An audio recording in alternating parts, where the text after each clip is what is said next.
Hey guys, welcome to Mad Scientist BBQ. I'm Erica Yoder, and today I'm doing my first ever cook on the Goldee's backyard smoker. In the future, we're going to do a full breakdown of this pit. We're going to do a full review, and we're also going to be cooking with this against the TMG Volunteer and the Franklin pit. You're going to see this thing put through its paces. But for the first ever cook, I wanted to start with something pretty basic, just boneless, skinless chicken breast. So this is a takeoff on how they do turkey breast in Texas, and it is phenomenal. If you guys have not tried it, please, I'm begging you, go try it. I didn't come up with this. Somebody named Michael Gunn in Kansas City, Gunsmoke Barbecue Pits, as a matter of fact. He came up with this idea. He told me about it, and I thought, that is brilliant, and I have loved it ever since. I highly, highly recommend you try it. It's super cheap, it's super fast, it's super simple. All you need is chicken breast, butter, and some aluminum foil, and you're going to be good to go. I'm going to season it with some Lowry's and 16 mesh black pepper. Put it on the smoker, let it get nice and smoky, bring it up to probably something like 140 degrees, then wrap it with some aluminum foil and butter, and that's the process of the cook. We're going to start low and smoky, and we're going to keep it that way for pretty much the entire cook, except for the very end where we're trying to get it to 155 degrees. If you have any questions about the recipe in any specific details, there's a full video explanation of it. I'll put a box you can click on it right now. But that's the process. But really, we're trying to get a good feel for this smoker. Now, a couple weird things about this smoker that you need to know about. First of all, the firebox isn't connected to the cook chamber in a traditional way. There's an elbow tube that connects the firebox to the cook chamber, and Johnny at Goldee's likes to say the meat never even sees the fire. And we're going to be testing it out, getting a feel for this before I do a head-to-head, because it's not really fair for me to have cooked on these other two pits for many hours, and this one, not at all. So I'm going to get my bearings with this pit. I'm going to include a digital probe right in the middle of the grate so I get a good sense of how the thermometer relates to the temperature that's actually taking place at the grate. But this is an interesting smoker. It's a new design. We're going to see if they've really solved a problem that's been plaguing backyard pit masters for a long time, or if it's a solution looking for the problem. I'm totally open to find out whatever the results are, but I have to give this thing a fair shake. So let's get that chicken, get it prepped, and get it on.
So we're going to run the fire between 200 and 225 degrees, nice and smoky. I'll show you how I adjust the door and the damper to get those kind of results. I want slow, turbulent, smoky air to really put color on these things. So I'm going to wrap them with butter and foil once they have like a nice kind of golden brown color on the outside, and the outside has dried off. So that tells me it's ready for the butter, and the black pepper on the outside isn't going to wash off when I put it in that butter to finish cooking. And I usually take these to about 155 degrees. That gives me the right texture and the right juiciness for my personal preference. The firebox door, I'm going to start off like this, but we may adjust it as we go along.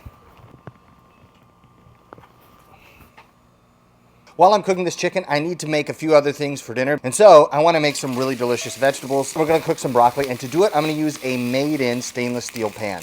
Now, these MadeIn products I absolutely love. So whether it's the carbon steel or the nonstick or the stainless steel, they're all phenomenal products, but the stainless steel is kind of the workhorse pan that you can do everything with. So anything you want to cook in a pan, you can use this for. And to be honest, the best steak I've ever cooked in my entire life came from this MadeIn stainless steel pan. It heats up really quickly, it heats evenly, it retains heat well. So whatever you're trying to cook in there is going to cook really well. A couple words of advice though. Get the pan hot first, Get the oil hot and then put anything in there and you're going to have phenomenal results.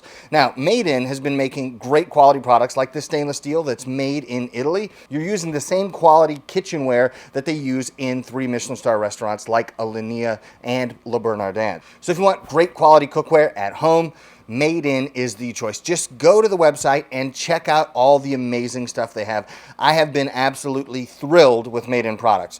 When they first approached me, I was like, I don't know. I got some of their products, started using them, and we gave away all of our other cookware and use exclusively MadeIn for our daily cooking needs. They have thousands upon thousands of 5-star reviews, and everybody I know who's used MadeIn products has absolutely loved it. I've had so many people, friends and family say, hey, I got this MadeIn pan. It is phenomenal. I think you're going to have the exact same experience. The best part is this is safe up to 800 degrees. So if you have a raging hot grill, rather than losing vegetables in the grates, you keep them right here. You don't have to worry about filling the house with smoke. So all the benefits of super hot charcoal without any of the drawbacks.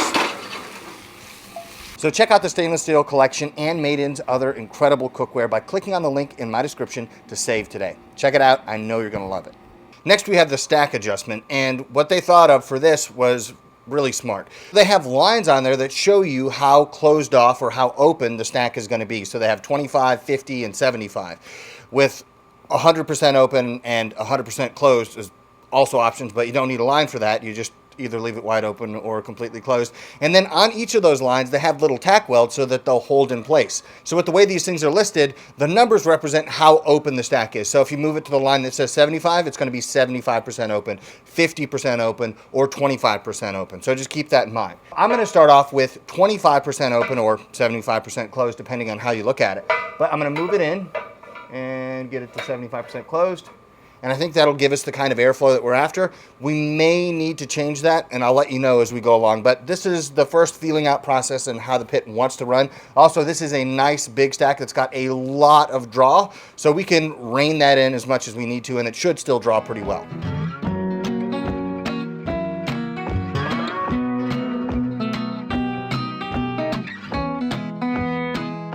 It's been about an hour, and I'm going to start preheating some of this butter. You don't have to preheat it. You don't have to use unsalted butter. You don't have to use Kerrygold butter, but those are my preferences on everything. I use the unsalted because I've already controlled the salt when I seasoned the chicken. I use Kerrygold butter because I think it's delicious. You can use way cheaper butter. You don't have to use this much, but I found it's really effective to do it all in a pan. That way you don't have to wrap each one individually. So just butter inside. It's going to go in the smoker. While the smoker's open, we'll take a peek at the chicken, and then we can check out some of those temperatures. But until then, let's get the butter ready.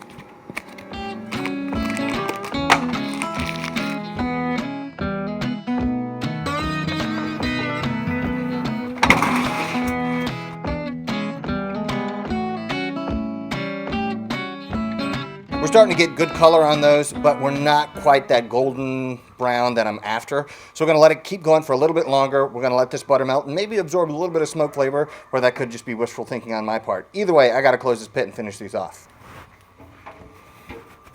It's been about an hour and 15 minutes since we put the chicken on, and I think it's probably time to put it in the butter. I'm going to grab a breast out of there. We'll take a look at it and see if it's ready to go in there. If it is, we're going to add it to the butter and finish this cook off. Alrighty, the outside is dried and we have a nice golden brown color. It's all looking really good. Here's our melted butter. Start putting in our chicken breasts. I'm going to go presentation side down.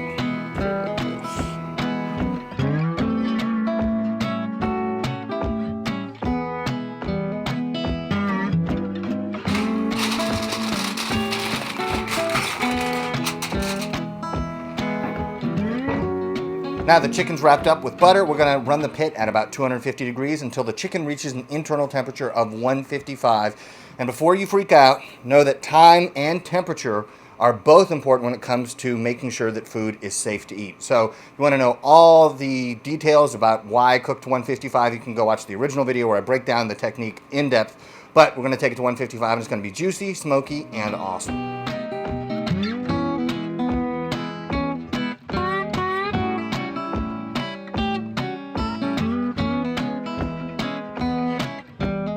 All right, I pulled these off when they hit about 155.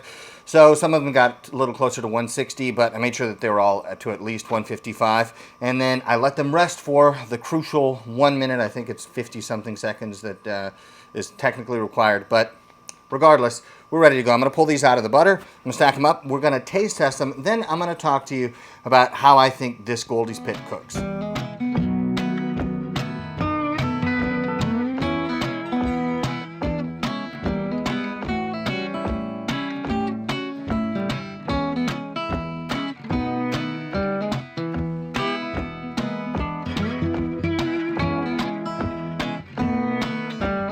We actually have kind of a smoke ring on there. It's kind of a light smoke ring, just very pale pink right there. And then the center is white. But it's juicy all the way to the end. And it looks like we have something that's going to be really tasty. So let me cut a chunk out of here and we'll see. Yeah, this looks good. It's just so good. I'm going to do another one, but I'm going to dip it in some of the extra butter. Just a little bit more. So good. My buddy Todd was telling me today how he never eats chicken breast, like never. I think this would change his mind. So, man, that's good. All right, and now I have to bring in my 2 official taste testers. One is Erica Yoder, my wife. She may refuse to be on camera right now. I don't know. Erica, you want to come try this? She'll try it off camera. My true official taste tester is my daughter Emma, and so we'll cut off some pieces and let her come try it. This is so good. It's so easy, so delicious. Extra butter or no extra butter? No extra butter. Okay. Man, that's freaking good. So good. Oh my god. Isn't it good? I know. Is there anything easier to make in barbecue? She's demanding another piece, so I will oblige her. You want extra butter on this one or no? No. Just a little bit. It reminds you of lobster? Well, guess what? You can have the remembrance of lobster when you eat this chicken. Is so good. One other piece. Look at this. Look at this. Just so juicy. Like, I mean, if we... Okay? If you can get a chicken breast to do that, you know it's freaking good. Demanding another piece again. How dare you? Okay, where's my official taste tester? I gotta get her out here. What is that? What is that thing called? Okay, Emma, what's this? Chicken. Yeah, do you like chicken? Yeah. Okay, you want to try a piece? Yep. Okay, tell me what you think. Here you go. Oh, you're just going to eat it right there? Uh-oh, lost a piece. Got it. What do you think? Yum. You like it? Yeah. Is it better than Chick-fil-A? Nice. Want some more? You want some more? Yeah. Okay, here you go. Is that sauce? Yep.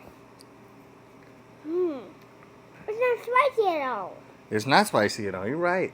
The red one was spicy. The red one was spicy? Yeah. I like the sauce. The sauce. The yellow one is really yummy. The yellow one is really yummy? Yeah. I want some more chicken.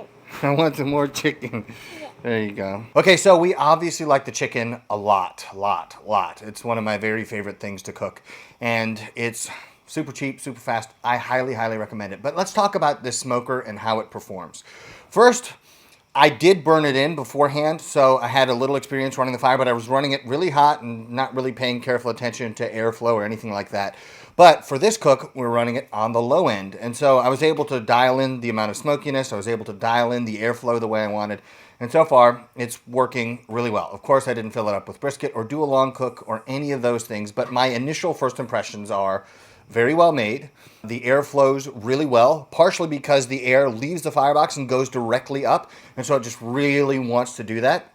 Then inside the pit, we have a hot spot definitely right where the air comes in, but I'm supposed to be getting a water pan that I can put in front of it very soon so that I can control that, kind of even out temps, and then remove that hot spot. And so it remains to be seen how well that works. But I also have to mention this stack is just so powerful in terms of its draw that you can really kind of make it do whatever you want. And I really like the adjustments on the stack so you can lock it in place at 25%, 50%, or 75%, whatever you choose. So to this point, I really like this thing. I haven't really done a biscuit test to see how that hotspot is distributing heat, and I also want to try it with the water pans. So to sum it up, my initial first impressions are Very well built. They really know how to build pits at M&M. It's a good design, and I mean, I shouldn't really be surprised that the folks at Goldee's came up with a good design. I mean, it really seems to work, but what we have to find out is, how does this hotspot compare to hotspots that you would get on a regular offset smoker? So we're going to dial that in more. Can you use it to make really good food? I'm extremely confident that you can. But let me know in the comments what you want to see me cook next. I have plans to cook brisket, and I have plans to do a three-way cook-off between this pit, the Franklin pit, and the TMG Volunteer. And I think that'll be a good comparison between three pits, all of high quality, all with different design features. So be on the lookout for that, and I hope you guys watch it, and hopefully you learn something. I know I'm going to learn some stuff doing that cook-off, and I think it'll be really helpful for you making a decision that's right for you. I have no vested interest in any of these smokers selling more or selling less. My goal is to simply give you my feedback from using it, and I just want you to make a good decision that's right for you. So it could be a budget issue, it could be a space issue, it could be any number of things, but I'm just trying to give you the truth as I see it. So the first cook, the MadeIn Voyage, was a big success, and I'm excited to cook some more stuff on here. I don't know if I'm going to try to fill it up with 8 briskets or anything like that, but we'll definitely do that cook-off, and we'll definitely push this thing to its limits. Now, before I go, there's one thing I have to mention. This pit does not belong to me. It belongs to a subscriber, Adam Walt, in Michigan. He's letting me borrow it to cook on it. So big, big thank you to him, and I'm really excited to be able to use this thing for a few weeks. And if you enjoyed the video, hit the like button down below, and don't forget to subscribe to the channel. You can follow me on all social media at Mad Scientist BBQ. Thank you guys for watching. I'll see you next time.